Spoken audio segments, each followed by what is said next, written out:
It's Thursday, and therefore we have a Justice Thursday conversation. We are joined by a judge of the Employment and Labor Relations Court, the Honorable Justice Nzioki wa Makau. Good morning, Judge. Good morning. Karibu sana to Kenya's biggest conversation. Thank you for having me. It's an awesome opportunity for us to discuss a few issues. Very good. That is a hot seat of the Situation Room. You can see it is. It's raised. You're right there. You're in the dock. Yep, I am. It's you to answer the questions. Yes. Hatukuulizi utajitetea ukiwa pande gani, ni hapo. Hapa. Utajitetea ukiwa hapo. Thank you. You're here this morning to tell us about the Employment and Labor Relations Court, and it's also the ELRC's Service Week. You'll tell us about that and what you've been doing. To welcome you to the show, Siti Muga has the day's proverb. Yes, and our proverbs for the whole of this week come from a country that is nestled on the East African coast. Its neighbors to the north are Somalia and Ethiopia, to the south Tanzania, and it's called Kenya. Right. Crawling on hands and knees has never prevented anyone from walking upright. Crawling on hands and knees has never prevented anyone from walking upright. Yes. Unless you can't walk. Like I said, that has very many presumptions. Yeah. And as I said, it's a proverb. Hey. Judge, when you hear this proverb, what do you think these Kenyans had in mind? Probably they had in mind the struggles we all go through in life and the fact that there might be a time when you're really down, but then that does not prevent you from getting up at a particular time if you don't give up. I think it's about resilience if we are to read into it, and hopefully that's what they meant, that if you don't give up, even if you're down, one day you might just get up and be on the move. So no situation is permanent. Indeed. I suspect that's what they meant. That's a good perspective. It's an excellent perspective. Mm-hmm. Yes. Out of 10? Well, this one, since it's a judge of the High Court, we have to change the marking scheme. No. Be kind and just say it as it is. Justice it is in the process. Equal treatment. Yes, I'm going to treat you equally. Yes. Because you're a judge of the High Court. Indeed. On a scale of 1 to 15, the judge has actually gotten 15, and I'm going to explain why. Whenever people talk about crawling on one's knees, the first thought that comes to your mind is a child, the process of movement before they actually stand upright. Mm-hmm. But then when you reference suffering, then you're saying that these problems have brought you to your knees, meaning you are not in your best possible position. So you're not upright. And as you correctly put it, it doesn't mean that you can remain in that position indefinitely, ad infinitum, as they say. You can still overcome those problems, and you can still get from the position of crawling to the point where you actually stand up and you are upright. Yes. But also, from a purely from a pure justice position, even if you are one of these people who's crawling in the murky depths of disobeying the law, you can work and become an upright citizen. Yeah. Even if the judge finds you guilty, it doesn't mean you have to continue remaining. Serve your term and then become an upright citizen. All right. Indeed. Judge, Yes. the Employment and Labor Relations Court, we've had 2 judges so far from the ELRC in the show. Right. And they've explained to us what the court does in terms of looking at the employment and labor relations in the country. Now, you're having a service week. Tell us about the service week and what it means. Well, the court was one of the offshoots of the 2010 Constitution. If you recall, previously the court was under the Ministry of Labor, and in the new Constitution, Kenyans clamored for a court that was at the same level as the High Court. As a result of that, judges were appointed to that court come 2012. I was one of the 12 that were appointed. And we were to celebrate our 10 years last year, but due to lack of finances, we were unable to mount any celebration. So we started our celebrations sometime last year, which will culminate in a symposium this year. Now, as a result of the various things we wanted to bring to the fore, one of the key aspects is something that ties in very well with the goal and vision of the Chief Justice, which is sustaining judicial transformation through social transformation. So in the social transformation that is espoused by the current Chief Justice, we are now looking to making sure that cases get out of the system as fast as possible. That has always been the goal, but there is a more pressing need for us to do so because the needs have increased as we've gone on. People have become more aware. More people are coming to our courts. People who would ordinarily have been quiet and complacent and not bothered to take up matters are now coming to court. So we need to have a very innovative way of clearing the cases that come before us. And one of the ways we had was a service week where we would focus on hearing cases. Because when you hear a case and give a judgment, it gives it closure, at least at the level where we are. Parties still have an option to go to the Court of Appeal and even the Supreme Court in certain instances. Now, for our court to celebrate this great event, we have a series of service weeks planned. This was the first one that we had in Nairobi. I know courts in Kisumu will have a service week. The judges in Mombasa will have a service week, Nakuru, and so on, so that we can clear as many cases as possible. What we do in a service week is we focus only on hearing cases.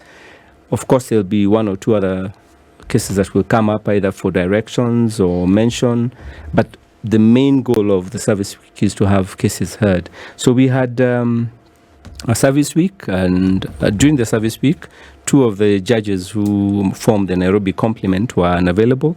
So the rest of us were able to hear 105 matters, 105 cases heard and concluded in just 5 days or 7 days? Yes, 5 days, Monday to Friday. Okay. Yeah. Heard and concluded. Yes, heard and concluded from the start of the case to the end of the case.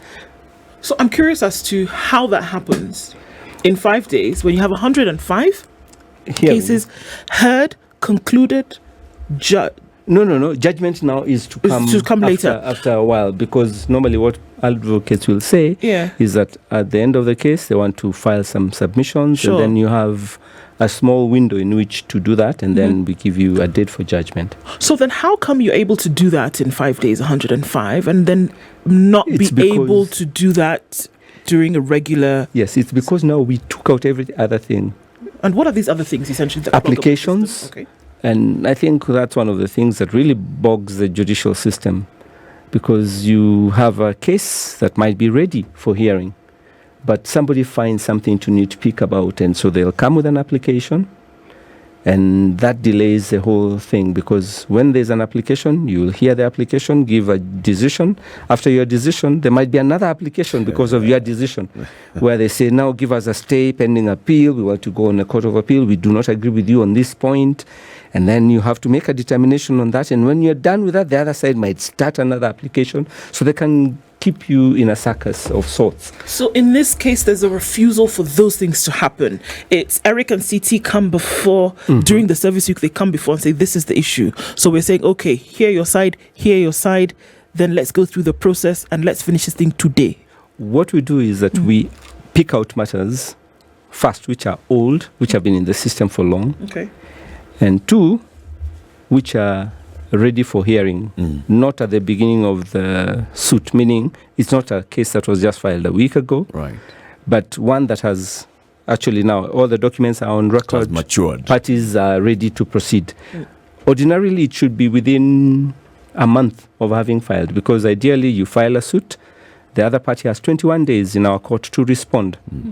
After the close of the 21 days, if the other side has anything to respond to, it could take at the most 7 days. So you start the case, serve the notices, etc.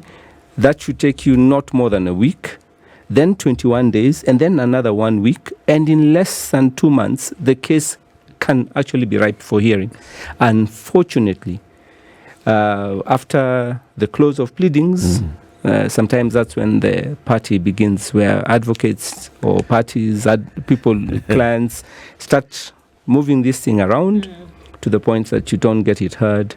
And then, of course, there's the unfortunate situation where occasionally you will come and the judge is not available, or the matter is not listed. Those small hitches can also push a case away. And then, unfortunately, given that we had a shortfall in the number of judges who were needed for the court, who had been appointed, the cases kept piling up slowly over the years. When I was appointed a judge, we had 15 slots that were available for judges to occupy, but they only appointed 12 of us, which means we went in short of 3 already at the beginning. And then we waited for so long before another 10 were appointed.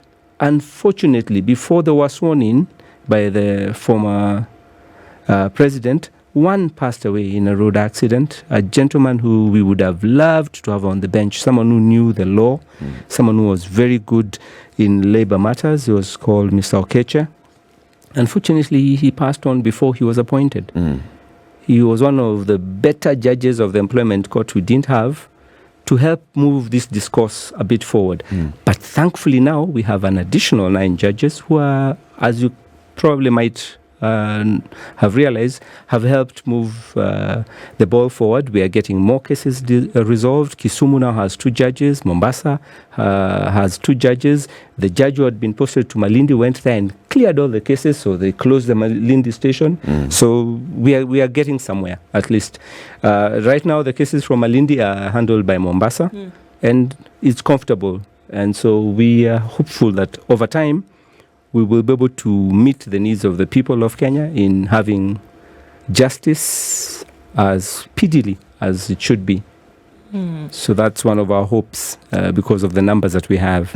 Yes. This 105, because it's a very interesting achievement. Right. 105 cases heard and concluded in 5 days. Right. And you've told us you first looked at what are those cases that we'd like to deal with in these 5 days. You looked at the old cases, you looked at those ones that were ripe for hearing. You know, they've already gone through the preliminary stages. Yes. What list did you come up with at the beginning? It had 100 and at least minimum 166. Those are the ones that were concluded completely, because some were actually dismissed, where you call out and the parties don't show up. You give them a chance to appear, they don't show up. So those were dismissed. Within those 5 days? Yes. Then an additional 360 were given either... Justice, if you may just hold that thought. Yes. Just explain. When you say dismissed, what do you mean? We terminated the case. The case is now dead. So what dismissed. What does that mean? It means you were given a chance to come for the hearing on that day. You didn't show up. We throw out your case. So whoever brought the case to the court, yes, you that lost. matter is now it's now finished. And it's you closed. can't rejig it or you restart it again. You could try, but it's usually a hard hurdle to cross, because one, by the time we are dismissing, we have to be sure that you are aware the case was coming up. Either you are the one who took the date, we've tried to get an explanation around it, you are unavailable, your lawyer has no explanation as to why you're absent, we throw it out. Please, continue. It's now clear in my mind. Yes, and then now others were given additional directions, because you see there are some which may have at first flash appeared to be ready. Then when they come, they say, oh, sorry, Judge, our witness was dismissed the other day, or so-and-so passed away, and so we need to substitute that person to come and testify. And so for that, you really can't push them to a hearing, because something unforeseen has come up that has disrupted that. And so 360 matters have additional directions to be given. In total, they handled, the entire court handled 551 cases.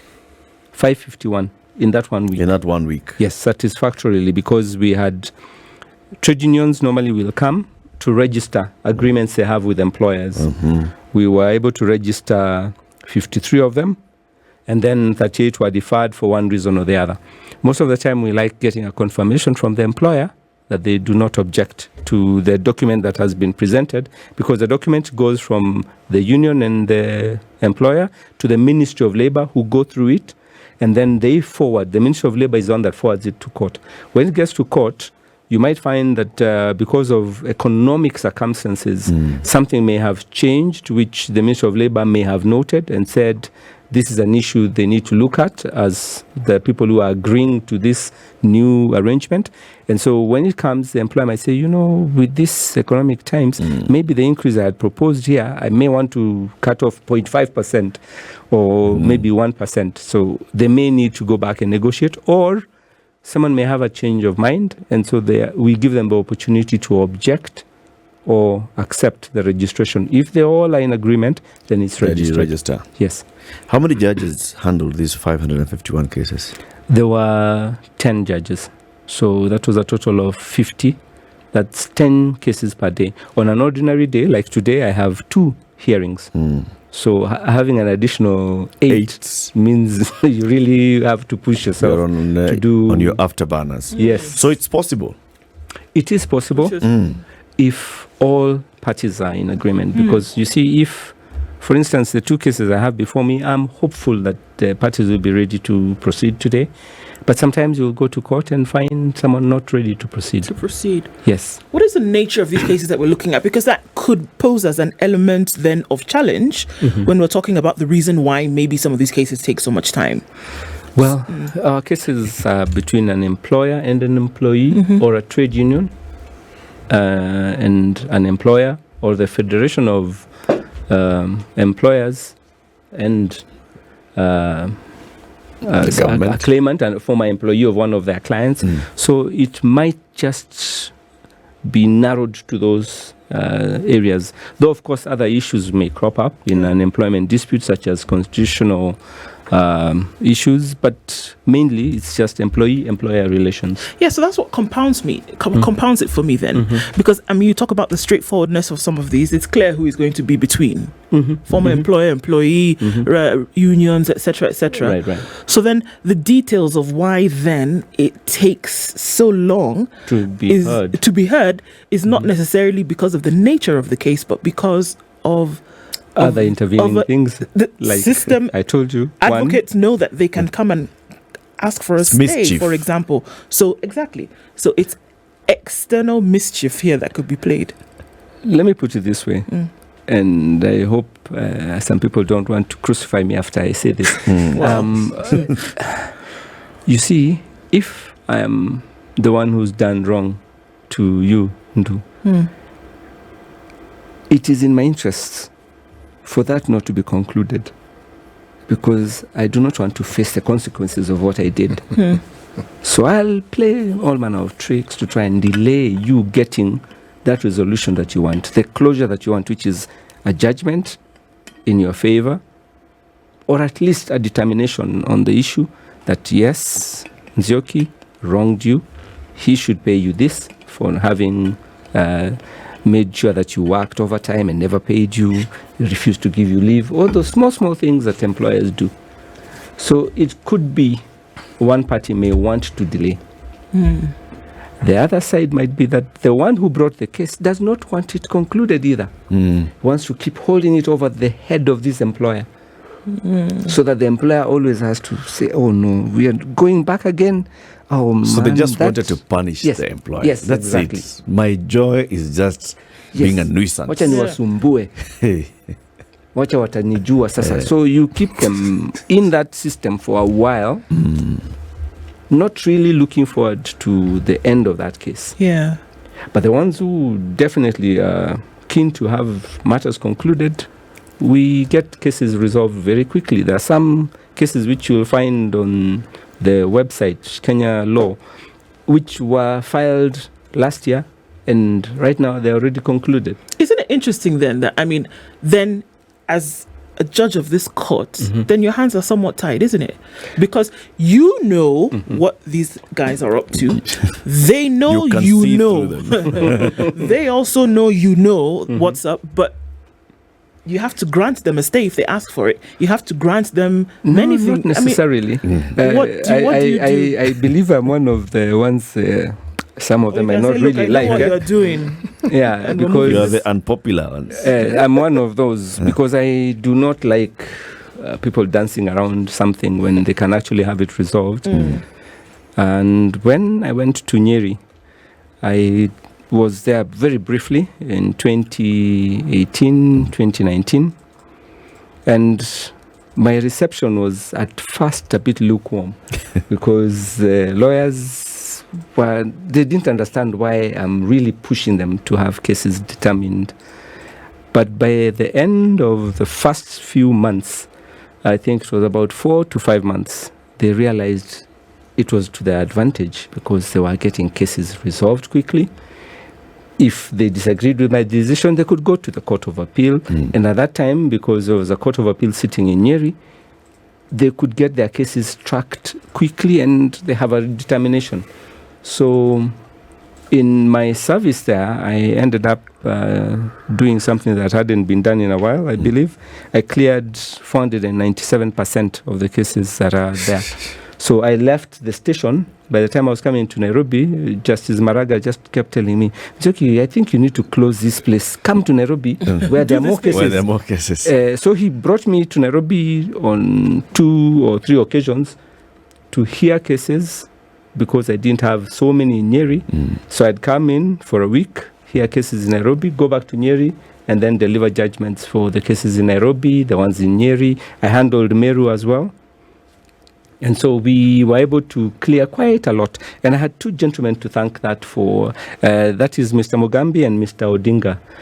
Those were my court clerks in Nyeri. When I got in, they told me, "Judge, for you to be able to clear the backlog as well as the new cases, you have to have a mix of the two. There's a formula we worked out. Mugambi is a very good mathematician. He worked out a formula where he knew how many cases, because of the statistics we had in the registry, were to be listed every single day before me so that I could clear both the old cases and the new cases. And by the time I was leaving, the cases were current because they were able to do all that. And the lawyers were willing to embrace the no adjournment policy that I introduced in that court. And they would come and you'd hardly hear anyone saying, "I wish to apply for an adjournment," because you only apply for an adjournment when either the claimant is sick and there is proper evidence for it, the lawyer is unwell, or someone is deceased. Any and other there has reason, to be documentary evidence. every other reason we continue. We continue without it. And you get a determination. Some were actually happy with that because it cleared some of the cases they had in their offices, and they were able to now attract new clients. Because you'd say, at least you see, I move cases. Come to me. Justice, we're about Let's to take go a to a break. break. Yes.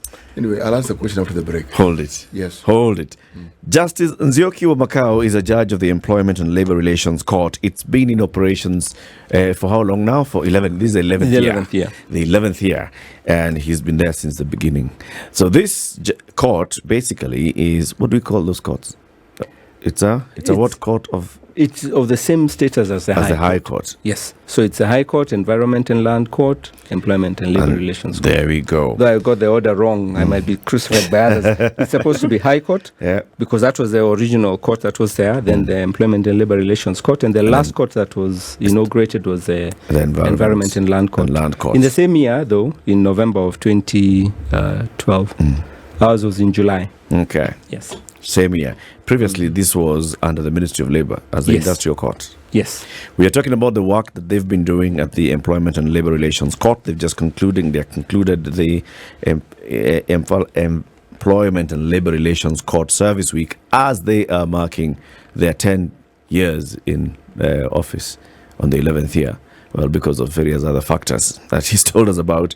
There'll be a symposium later this year, and he'll tell us about it as well. So, as we take this break, Judge, you can see what's happening on the road, and I've just seen the floods. It's crazy this morning. I thought I had it rough because there were some spots on the highway you'd have to pause because there's a pedestrian walking. Yeah, you can't drive. The guys behind you want you to move, but I mean, it should not be right for you to splash water on anyone. If you've ever walked on the streets of Nairobi and you become a driver, You do not want that. You don't want that at all, at all. Yeah. In this break, Judge, we usually call it the Minute Maid break. This is the Situation Room, the only way to start your day. Justice Thursday with the Honorable Justice Nzioki wa Makau from the Employment and Labor Relations Court. City, here's your moment. This is my moment. This is it. And it's not a Minute Maid moment. No. Okay. There's a post-Minute Maid moment. I was thinking as the justice was speaking about the 490 cases that he completed within a record time. 497%. Yes, 497%. Why? Okay, 497 cases. Okay. Percentage. Well, I'm stuck on this cases thing. You can call it percentage if you like. But anyway, it was an enormous feat. Now, what I was wondering was, among the three things I'm wondering number one, is it that after you laid the strict rule of the law and made it clear to those who populate your court the ground rules by which you're going to function, that after a while, people would sort out their matters elsewhere before coming to you? No. They would still come. Cases will still be filed. Even right now, we have a judge in Nyeri. He's handling quite a big chunk of the northern part of the Republic. And the cases are still there. Good. Yeah. Now, when you look at these cases, is there commonality? Is there a trend? Is there a thread that one sees? Because, yes, they're labor-related cases, but of what specific nature do you see recurring over and over and over? The thread is very simple. You all know that when an employer wishes to terminate the services. Yes, when they want to terminate the services of an employee, many of them will do it in ways that are not legal. And that's where the problem is. It's just a lack of understanding of the law, lack of appreciation of the ramifications of not doing what is right under the law. Because if employers just simply followed Section 41 of the Employment Act, I would not have a problem in court. To be honest, we'd only have issues with maybe trade unions trying to register CBA, negotiating, trying to get new members, all those squabbles that would be interesting. Or issuing a strike notice and such. Yes, those would be interesting.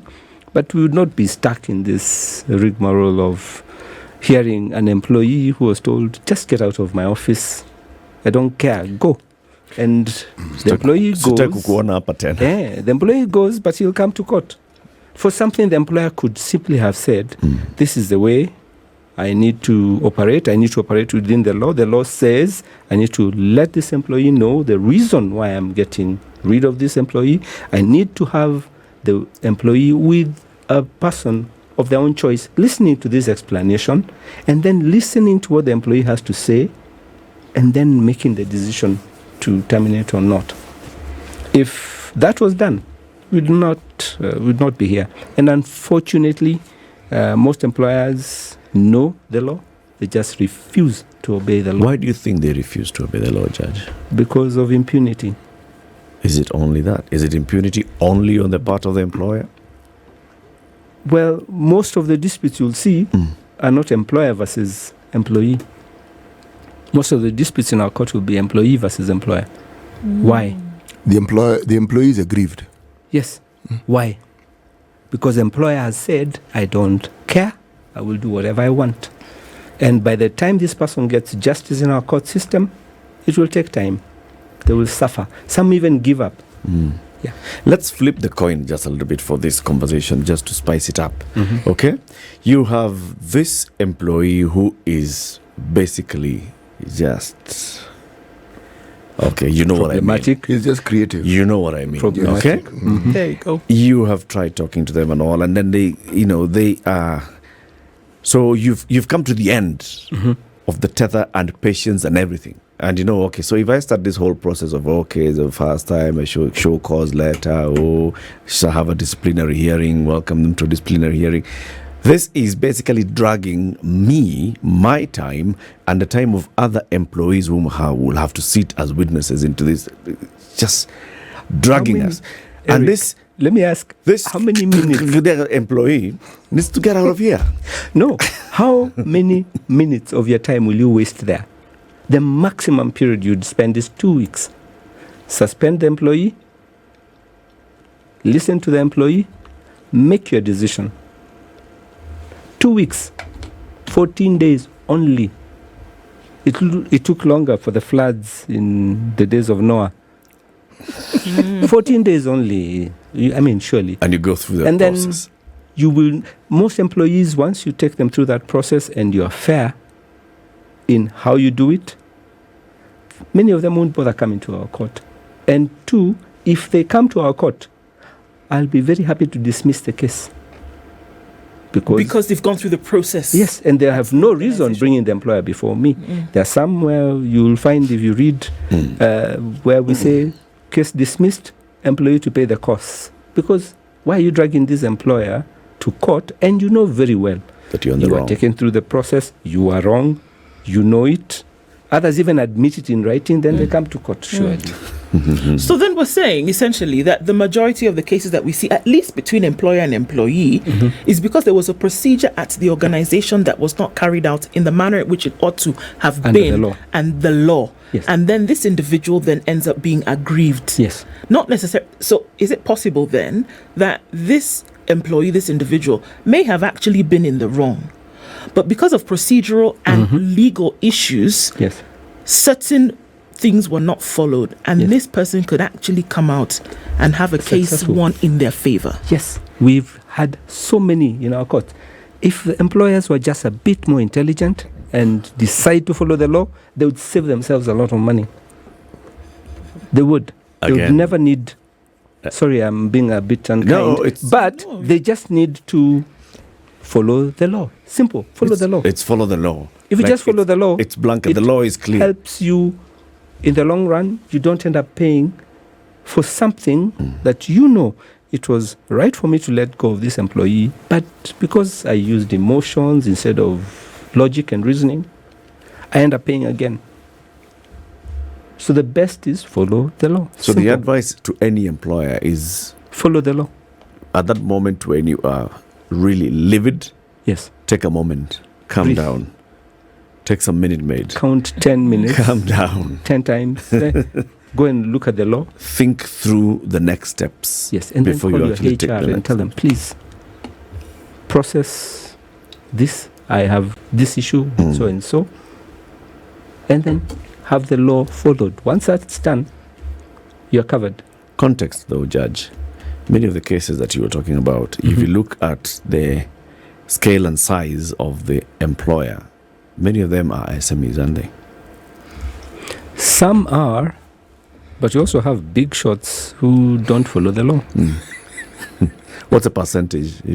Is it more of the cases that involve employees of a big enterprise that has all these departments, has a legal department, has an HR department, or is it involving employers who basically are a single entity? It's like me and CT, we are employers, and you may find those single entities handle discipline cases a lot better than some of the big shots. So it's not even so much about size. It's a question of what is the appreciation of that enterprise as to what the law is and what is the best way to resolve a dispute. There are so many cases that come our way and they are necessary. And it's just because of someone refusing to follow the law. If I have a disagreement with a colleague, and the disagreement has to do with what the colleague thinks is the way I work or the way I represent my work, and I disagree with their opinion on the matter, and if they make the matter an HR issue where letters are written or they impute my incompetence, whereas in my view no such incompetence exists, is that a matter I take to the High Court, or is that a matter I bring to your courts? It's an employment issue. Performance is an employment issue. Performance is an employment issue. So if someone imputes my capacity to actually carry out the duties that I have, and then proceeds to even present written documentations as to what it is that they consider to the impropriety that I brought into the service, that is a labor-related issue. Unless there's defamation involved, and even if there's defamation, that can still be handled in our court. That is why the court was elevated to the level of the High Court.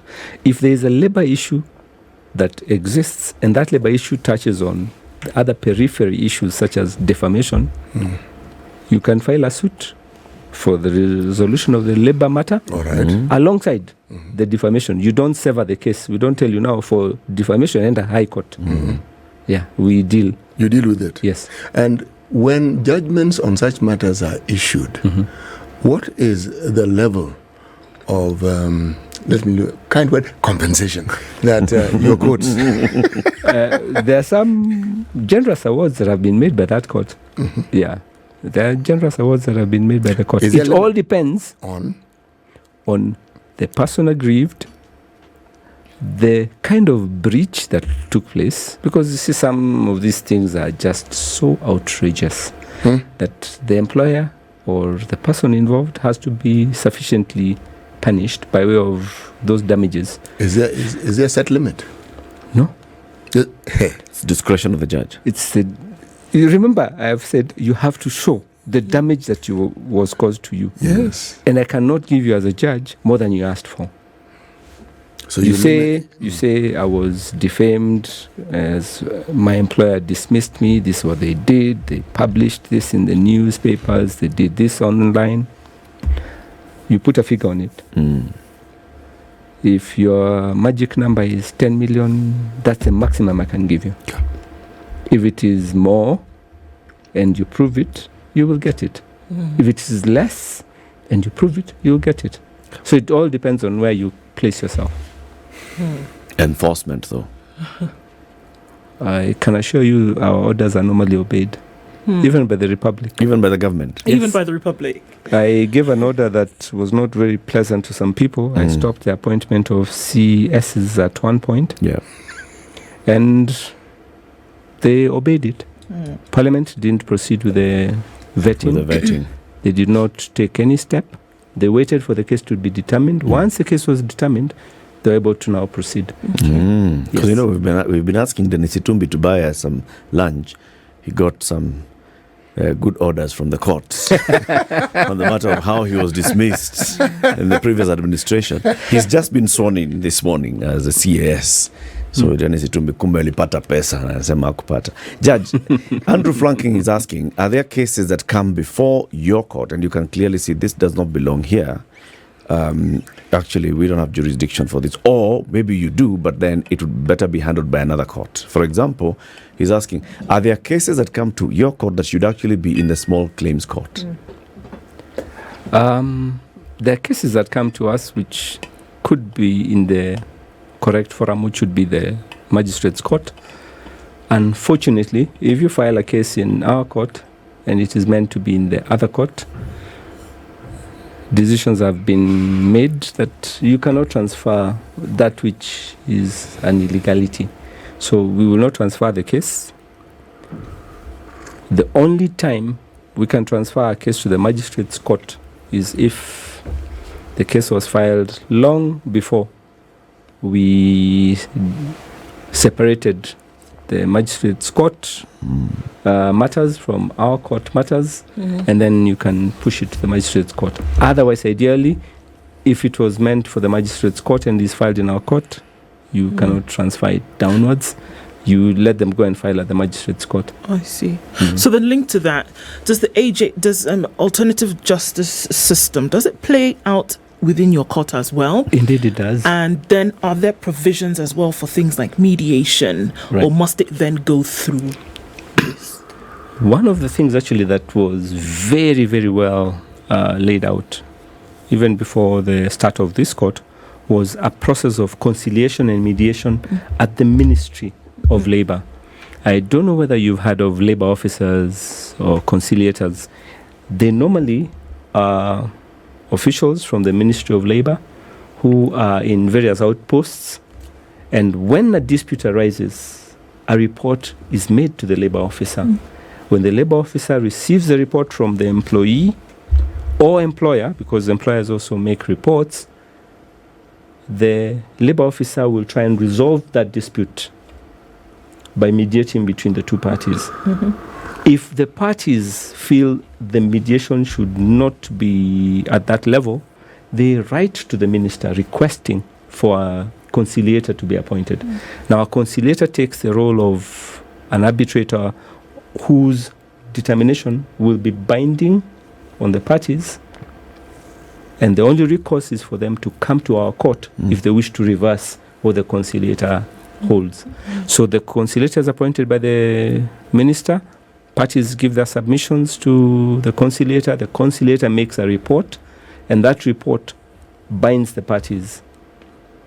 If a party does not agree with what is in that, then the only challenge is to our court. So that has already existed in our court system before. But even with the new look at various aspects of judicial service, we now have a mediation that can be initiated by the court. Court-annexed mediation, where we receive cases. When they are sifted at the very first stage, you realize this is a matter that parties can actually talk and agree on. Say, in a case where I'm an employee of Muga, and I am told leave, but they pay me everything except for one item, which is leave. And the leave that I claim was due was 21 days. He says my leave was 10 days and that it had been paid. I mean, for that, you don't really need to go for a hearing per se. So we can be told to go through this other system where we sit, because it might be just a question of calculation, reconciling records, and we can actually have it determined through conciliation or mediation, rather. And at that point, if it is annexed to the court, then we will go discuss out there, come back and record it before the court. And say, yes, we have had an agreement. This is what we agreed, that the days that I'm entitled to now are not even 21, they're 11. And the check even has been prepared, so this matter can be closed. I'm happy. And then that's it. Okay. Yeah. So there are matters which can be diverted to mediation. There are others which can be taken to conciliation. Yes. In case somebody jumps the gun and rushes to court instead of going through the process at the ministry, we can take them there. Or if in my own estimation, it can be determined through a settlement. There's once I had a case before me where a lawyer had sued a law firm. And from the way I saw them interacting, I thought it might be easier if they just settle it. Because you see, there are relationships that may continue over time. Yes. You'll still be engaging in court. You might be opposite each other at a point. And you don't want to have that cut and fine slice of everything. So I'd looked at it and I told them, please go and have a discussion. And I think they were able to settle on account of the prompting of the court. Because I told them, no, just try and talk. The dispute here is just about X, Y, Z. Why don't you just have a chat? A chat about it. Because if you come to me, I may just... No, I'll decide it as a court. But you see, once I decide it, it can break a relationship that could have gone. It doesn't need to break. It doesn't need to break, yes. Judge, are there things that the Employment and Labour Relations Court, as you mark these 10, 11 years since it was established, are there things that you think maybe ought to be done? For example, hiring of more judges. How many judges do you think are optimal for this court? What kind of budget does it need? How many stations does it need to have? Indeed, we need more judges for the court. I will not keep harping on the fact that at the first instance, we had 3 less than we were supposed to have. And by the time we were having the new lot appointed, there was 1 less. So indeed, we do need more. However, with the ability now to hear cases through the online system we're using, virtual hearings, we've brought all corners of the country closer. It's just that challenges of ICT in other places might play in, but we can comfortably say we're at a better position now than we were 2 or 3 years ago. Of course, we can get to a better position if we had maybe 2 or 3 additional judges. You heard the judge in Nyeri serves Meru. The judge in Nyeri will sit in Meru from time to time. Unfortunately, by the time I was leaving, they had whittled down the period in which I could serve there. I used to go there once a month. It was reduced to once every 2 months. And of course, cases pile up. Yeah. And they need a judge who will be able to serve that region, because you see, the judge in Nyeri serves Murang'a, Nyeri, Kirinyaga, Tharaka Nithi, Embu County, Marsabit, Laikipia, Isiolo, parts of Nyandarua, all the way up to the border with Ethiopia. Wow. So if there's a dispute out there in the north, you can imagine. There's once I had a case, a gentleman came to my court and it was in Meru. He says, it took me 2 days to get here. And now they're telling me we go and I come back again. Judge, I don't know how many times I can do this. So I told the other side, you have heard his plea. I will sit here until we're afternoon. We will have to hear you. Call your witness, tell them to travel. So we had the claimant, the respondent's witness traveled, they came, I was able to close that matter. But you can imagine that's just one of many of people who suffer because of distance. Yeah. Because of things that they... Judge, thank you very much for joining us today, and congratulations to the court for all the work that you've done. And we hope that you can be having more RRIs, this kind of weeks, so that you speed up the cases. There are a few more slated for this year. Good. Justice Nzioki of Makau is from the Employment and Labor Relations Court. He's been here telling us about this court and what work it's done over the last 10 years.